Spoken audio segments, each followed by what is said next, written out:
Welcome back to my channel লেসাস ক্রিয়েশনের সবাইকে ওয়েলকাম। আশা করি সবাই ভালো আছো, আমিও ভালো আছি। আজকে শ্রাবণ মাসের প্রথম সোমবার। আজকে কে কে তোমরা শ্রাবণ মাসের প্রথম সোমবার করছো অবশ্যই কমেন্ট বক্সে কিন্তু জানিও। আমি কিন্তু প্রথম সোমবার করবো বলে সমস্ত কিছু রেডি করে নিয়েছি। এখন জাস্ট স্নান করে পুজোর কাজটা করতে চলে যাব। আর পুরো ভিডিওটা তোমাদের সাথে শেয়ার করব কিভাবে কি করছি না করছি। চলো ভিডিওটা স্কিপ না করে দেখতে থাকো, আশা করি ভালো লাগবে ভিডিওটা। চলো ভিডিওটা কন্টিনিউ করা যাক। দেখো আমি দুধের প্যাকেটটা কেটে আমি শিব ঠাকুরের মাথায় ঘি মধু দিয়ে আগে শিব ঠাকুরকে স্নান করিয়ে নিয়ে দুধ দিয়ে আমি চানটা করিয়ে নিলাম।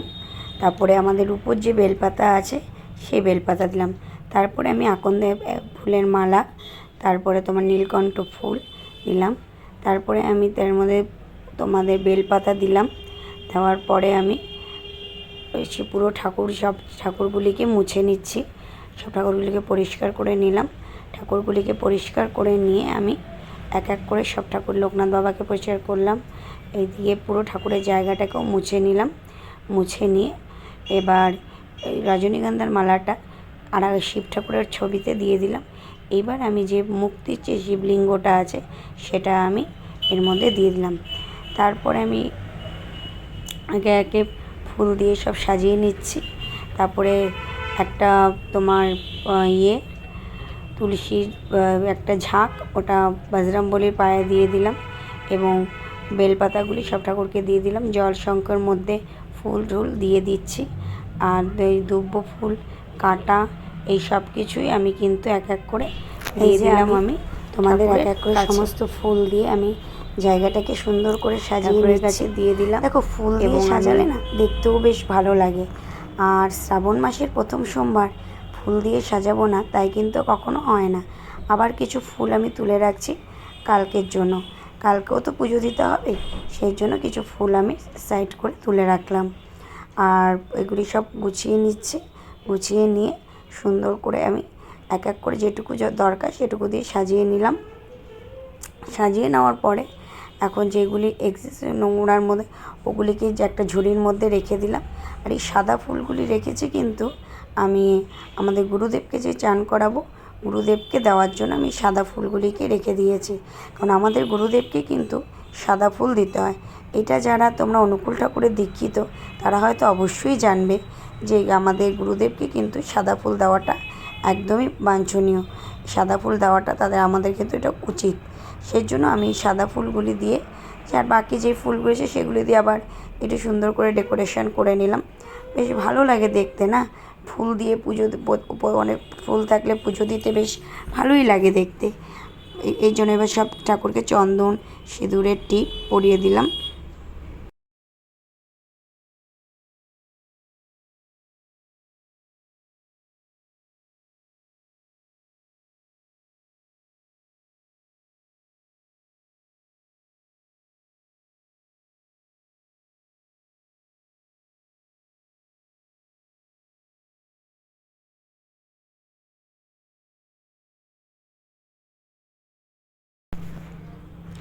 দেখো আমি ওই মোমবাতি ধরিয়ে দিলাম।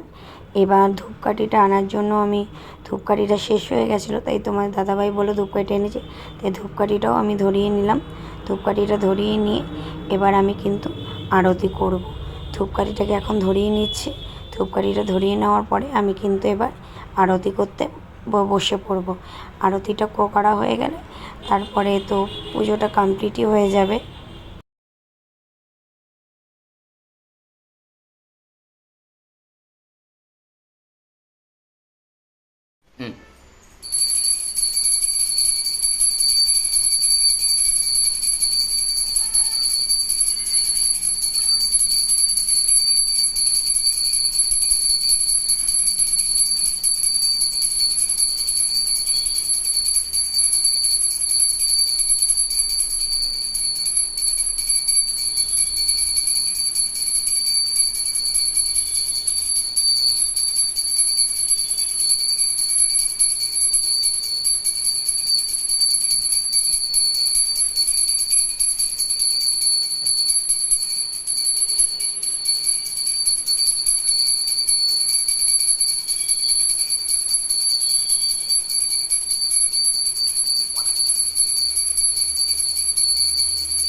এই যে শ্রাবণ মাসের পুজো দেওয়া কমপ্লিট হয়ে গেল।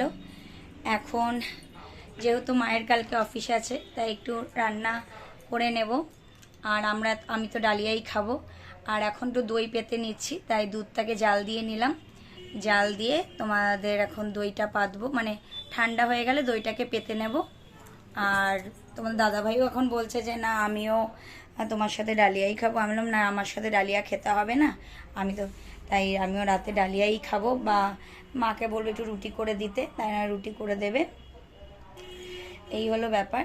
ঠিক আছে, চলো তোমরা কে কে শ্রাবণ মাসের পুজো করলে সেটা কিন্তু অবশ্যই কমেন্টে জানাতে ভুলো না কিন্তু। চলো আবার পরে আসছি তোমাদের সাথে কথা বলতে। এই যে সবজি কাটতে বসে গেছি, আলু পটলের তরকারি করব বলে এখন সবজি কাটছি। একেবারে সব সবজিই কেটে নিচ্ছি। আলু পটল তরকারি তো নিরামিষ, ওই জন্য সবজিটা কেটে নিচ্ছি। তারপরে তোমার শঙ্কর মাছ করব বলে শঙ্কর মাছের জন্য আলু কেটে নিলাম। এইদিকে আবার ডালিয়ার জন্য একেবারেই সবজি কেটে নিচ্ছি। তার কেন বলো তো, বারবার তো করার দরকার নেই, একবারই সব যখন সবজি কাটতে বসি একবারই করে নেওয়াটা আমার মনে হয় বেটার। ফ্রেন্ডস দেখো, আলু পটল করব বলে আলু পটলটাকে ভাজতে দিয়ে দিয়েছি। আর তোমাদের সাথে শেয়ার করব, এদিকে সরো একটু। এই দেখো, এই যে দই পাতবো বলে দইটাকে মানে দুধটাকে জাল দিয়ে নিয়েছি।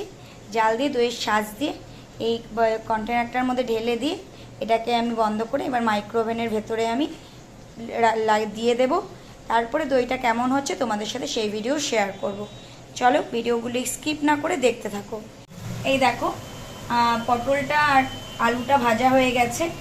এবার এদিকে আমি টমেটোটাকে আমি কষিয়ে নিচ্ছি। টমেটো মশলা যেটা দিয়েছি ওটাকে আমি কষিয়ে নিচ্ছি। কষিয়ে নিয়ে এর মধ্যে জল আগে তারপর আলু পটলটা দিয়ে নেব, দিয়ে নিয়ে জল দিয়ে নেব। শঙ্কর মাছ করবো বলে কড়াইতে তেল গরম করতে দিয়ে দিয়েছি। তার আগে আমি গরম জলে মাছটাকে কিন্তু আমি ধুয়ে নিয়েছি। আর এদিকে আমি পেঁয়াজ, রসুন, আদা, টমেটো সব কিছুকে একটা পেস্ট করে নিয়েছি। এই যে পেস্টটা আমি করে নিয়েছি। তেল যেহেতু গরম হয়ে গেছে, আমি একটা একটা করে মাছগুলিকে আমি ভাজতে দিয়ে দিচ্ছি। তেল গরম হয়ে গেছে, এই মাছগুলিকে ভেজে নিচ্ছি। এই যে মাছ আর আলুটা ভাজা হয়ে গেছে, এদিকে মশলাও রেডি হয়ে গেছে। এবার কড়াইটা আমি গরমে বসিয়ে দেব আর মাছটা করব। এই যে দেখো, আমি এদিকে মশলাটা দিয়ে দিয়েছি। মশলাটা যখন কষে তেলটা ছেড়ে দেবে, তারপরে আমি মাছ আর আলুগুলি দিয়ে কষিয়ে নেব। তারপরে আমি জল দিয়ে দেব। তেল যেহেতু ছেড়ে দিয়েছে তাই আলুগুলি দিয়ে দিলাম। আলুগুলি দিয়ে কষিয়ে নিচ্ছি। এরপরে মাছটা দিয়ে কষিয়ে নিয়ে তারপরে আমি জলটা দিয়ে দেব। এই যে ফ্রেন্ডস দেখো, আমাদের দিদিভাই রান্না করেছে এই যে শঙ্কর মাছ, যেমন দেখাচ্ছিল করার আগে, তার সঙ্গে এই যে আলু পটলের তরকারি। দেখতে তো দুটোই অসাম হয়েছে, ঠিক আছে। গন্ধও খুব সুন্দর বেরিয়েছে, আশা তো করছি খুব খেতেও খুব সুন্দর হবে, ঠিক আছে। এবার সেটা তো যখন খাবো আমরা তখনই বুঝতে পারবো, বাট অ্যাট এ লুক তো খুবই ভালো লাগছে। আর যেহেতু আজকে শ্রাবণ মাসের প্রথম সোমবার, তো তোমার দিদিভাই বললো যে না এবার থেকে আমি সেটা করব, ঠিক আছে, যে 4টে সোমবারে নিরামিষই খাবে।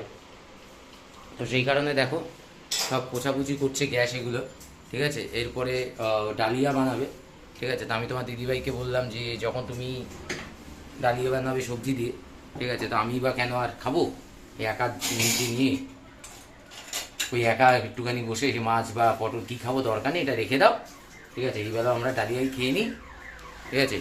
আর রাত্রিবেলা দেখা যাক, সে আমরা গোবিন্দভোগ চালের ভাতও খেয়ে নিতে পারি সব সবজি দিয়ে একসাথে করে, অসুবিধা নেই, ঠিক আছে। চলো এবার যখন দিদিভাই ডালিয়া তুলবে, মানে সরি ডালিয়া করবে, তোমাদের সামনে তুলে ধরবে কী কীভাবে করছে আর কী কী দিয়ে করছে। দেখো, একদিকে ডালিয়া বসিয়ে দিয়েছি, যে ডালিয়া হচ্ছে প্রেশার কুকারে, আর একদিকে তোমার বেগুন ভাজা বসিয়ে দিয়েছি। এটাই খেয়ে নেবো আজকে দুপুরবেলায়, এটাই আমাদের লাঞ্চের মেনু আজকে। বসিয়ে দিই, ঠিক আছে। চলো যখন লাঞ্চ করবো তোমাদের সাথে আবার আসবো।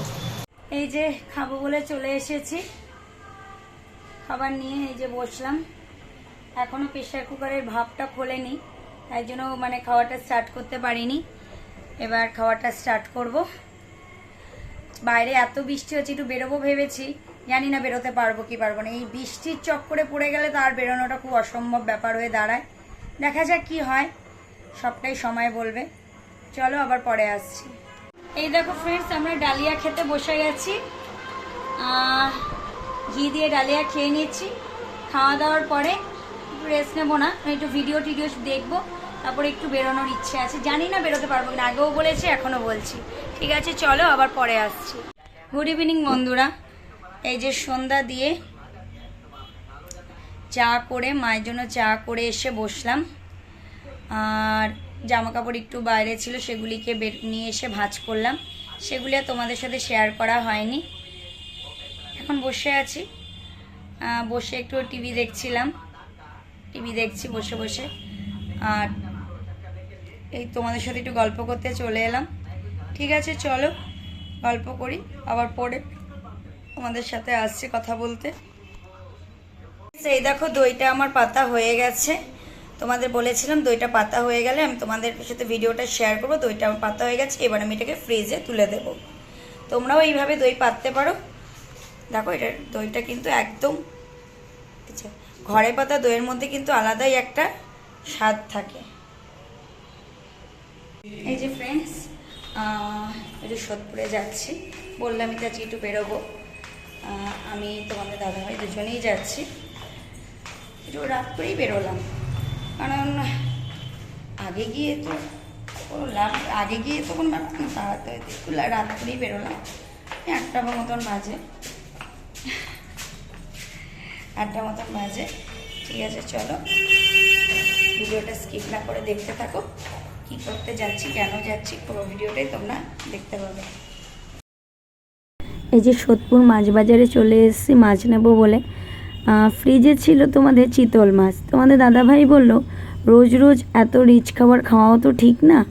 আজকে দেখো শঙ্কর মাছটা এমনিই রিচ হয়, সেই জন্য বললো চলো একটু পাতলা বাটা মাছের ঝোল করবো। সোদপুরে এসছি আর ফুচকা খাবো না, তাই কখন হতে পারে? এটা তোমাদের স্টাইল বাজারের সামনে এবং শ্রীনিকেতনের অপোজিটে এই ফুচকা যে কাকু ফুচকা দাদার দোকান। এই ফুচকাটা অসাম করে, ঝাল টাল সব কিছু একদম পারফেক্ট থাকে। আমার তো খুব ভালো লাগে এটা।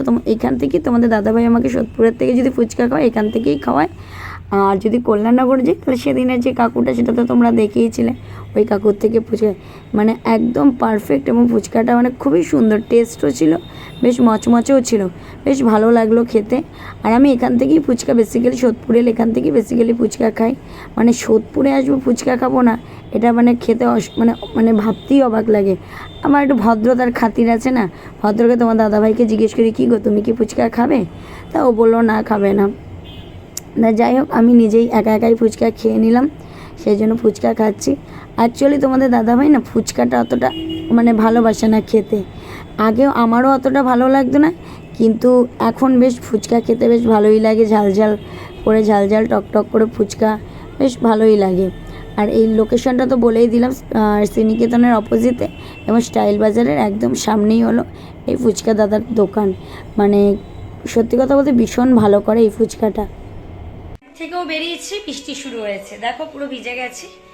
যাই হোক কী কী কিনেছি তোমাদের সাথে শেয়ার করি। তার আগে এটা দেখিয়ে নেই, নান্টু কাকুর দোকান থেকে লাইজল নিলাম, মিতালি মাসি বলে গেছিলো, লঙ্কা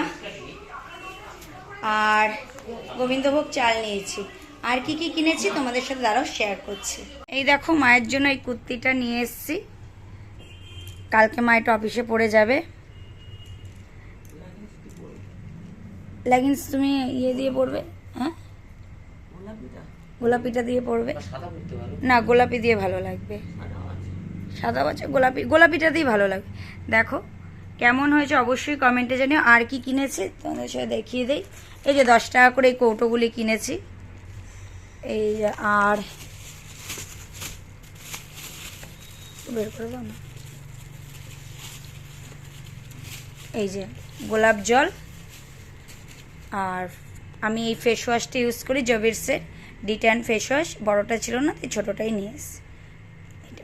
এই কটা জিনিস কিনে এনেছি। মায়ের কুর্তিটা কেমন হয়েছে তোমরা কালকে যখন পরে যাবে অবশ্যই কমেন্টে জানিও। এই যে দেখো কড়াইটা গরমে বসিয়ে দিয়েছি, এদিকে বেগুনটাও ম্যারিনেট করে নিয়েছি, আর এদিকে তোমার গোবিন্দভোগ চালটাও করে নিয়েছি। এটা ভাত হয়ে গেছে। এবার এটা হলো কালকের জন্য ভাত মানে বসিয়ে দিয়েছি বলতে চালটা ভিজিয়ে রেখেছি কালকে সকালবেলায় ভাতটা করব বলে। আর এখন বেগুনটা ভেজে নিচ্ছি। ফ্রেন্ডস, আজকের মতো ভিডিওটা এই পর্যন্ত। যদি ভালো লেগে থাকে অবশ্যই লাইক কমেন্ট শেয়ার করবে। এখনও অবধি যারা আমার চ্যানেলটি সাবস্ক্রাইব করনি তারা অতি অবশ্যই আমার চ্যানেলটি সাবস্ক্রাইব করে পাশে থাকা বেল বাটনটি প্রেস করে দেবে, যাতে আমার ভিডিও নোটিফিকেশন তোমাদের কাছে খুব তাড়াতাড়ি পৌঁছে যায়। দেখা হচ্ছে নতুন নতুন ব্লগে। আর হ্যাঁ, যারা আমাকে সাপোর্ট করছো, ভালোবাসা দিচ্ছ, কমেন্ট করছো, আমিও তাদের অবশ্যই পাশে থাকবো, তাদের ভালোবাসা দেব এবং আমার পরিবারে আসার জন্য তাদের আমি অবশ্যই আমন্ত্রণ জানালাম। আর তোমাদের কাছে গুড নাইট, সুইট ড্রিমস। ভালো থেকো, সুস্থ থেকো, এই কামনাই করি।